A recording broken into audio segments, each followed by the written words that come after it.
એકવાર છે ને એક વ્યક્તિ ચાલીને જતો હતો, તો એનો છે ને પગ સ્લીપ થઈ ગયો, તો એ એક કૂવામાં પડ્યો.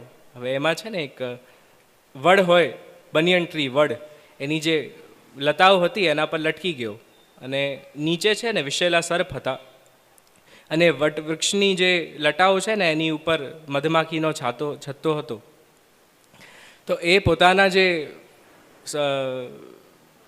જે પ્રભુ છે શિવજી એમને યાદ કરતો હતો કે પ્રભુ મૂકું બચાવો, પ્રભુ મૂકું બચાવો, પ્રભુ મૂકું બચાવો, નિરંતર શિવજીનો ધ્યાન કરતો હતો. અને ઠાકુરજી એની સાંભળી અને શિવજી ત્યાં પધારી ગયા અને કીધું કે ચલ તને બચાવી લઉં. હવે જેટલા સમયમાં એ વિચાર કરતો હતો ને કે આપ મને બચાવો, એમાં છે ને મધુમાખીના છાતામાંથી એક મધનો જે ટીપું હતું એના મોઢામાં આવીને પડ્યું. તો જ્યારે શિવજી આવ્યા એને લેવા ત્યારે કીધું કે ચલ, તો કે પ્રભુ એક ક્ષણ કે लिए रुक जाओ, एक क्षण के लिए रुक जाओ, एक बूंद तो मध की मेरे मुंह में आ गई है, एक और की राह देख रहा हूँ, वो अगर मुंह में गिरी तब आप मुख लेके चलो.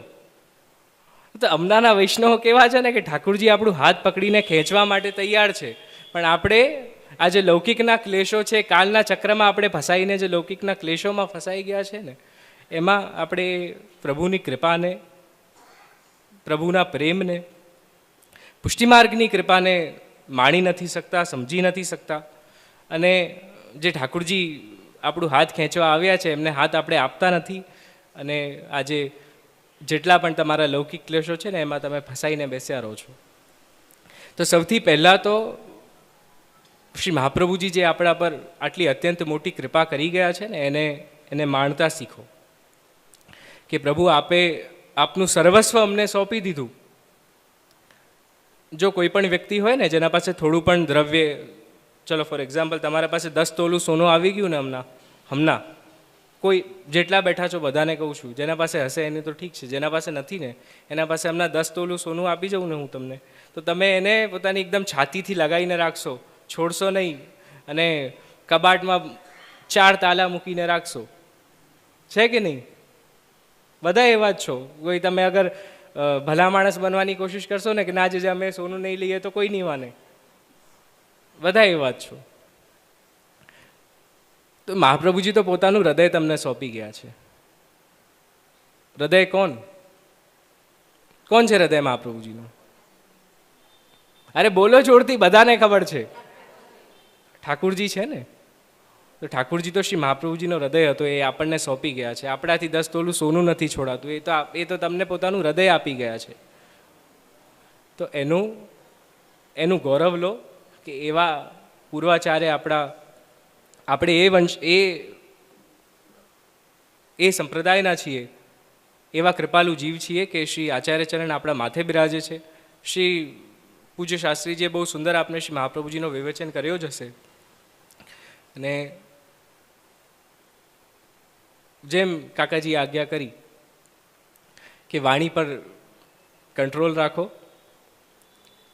કોઈનાથી પણ વાત કરતા પોતાના મનમાં ક્લેશ લાવીને પોતાના વૈષ્ણવી જીવન પર ધિક્કાર ના લાવો.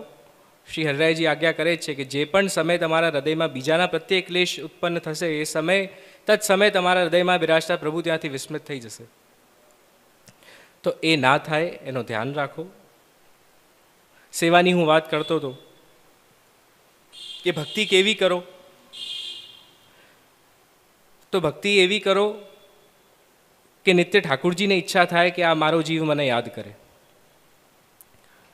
પ્રભુ જ્યારે ઈચ્છા રાખશે ને કે મારો જીવ મને યાદ કરે, ત્યારે હું 100% તમને ગેરંટી આપું છું તમારા હૃદયમાં આવીને પ્રભુ બિરાજમાન થશે.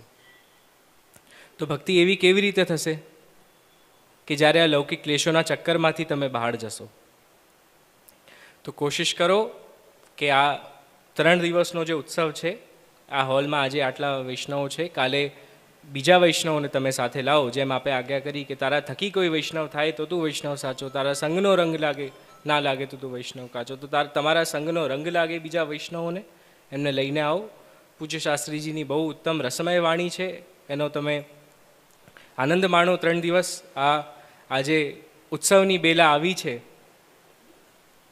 પૂજ્ય દાદાજી પોતાના મૂળ સ્થાન પર પાછા પર અમારા પૂજ્ય દાદાજીના જન્મદિવસ પર બિરાજમાન થશે. નિત્ય બાળકો પધારશે, એમના વચનામૃતની વાણીનો તમને આનંદ મળશે. અને વધારે ના કહેતા એટલું જરૂર કહીશ કે આ સ્થાન પર આવ્યા છો તો આ સ્થાનની ગરિમાને જાળવજો. જે લોકો આગળ બેસી શકો છો એ આગળ જ બેસો.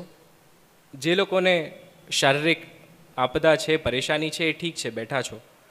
પણ અહીંયા અગર તમે આડા તેડા વાંકા ચૂકા થઈને બેસો ને તો આ સ્થાનની ગરિમા જશે.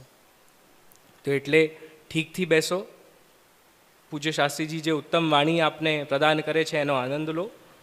આ ઉત્સવ 3 દિવસ છે. 3 દિવસે ઉત્સવનો આપણે સૌ મળીને એને સારી રીતે ઉજવીએ. અમે પણ તમારી સાથે ઉજવીએ, તમે પણ અમારી સાથે ઉજવો. પૂજ્ય દાદાજીને એવો આનંદ થવો જોઈએ કે હા, હું પાછો મારા મૂળ સ્થાન પર બિરાજમાન થઉં છું તો મારા બધા બાંધણીવાસીઓને એનો આનંદ છે. અને જે પણ બહારથી આવે છે એ જોવે કે અહીંયા મૂળ પુષ્ટિ બિરાજમાન છે.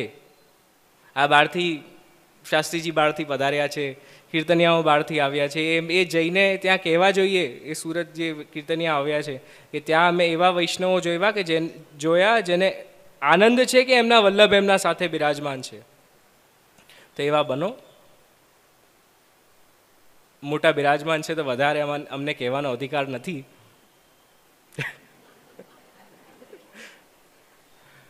આ પિતા છે અમારા, તો અમે વધારે તમને નથી કહી શકતા.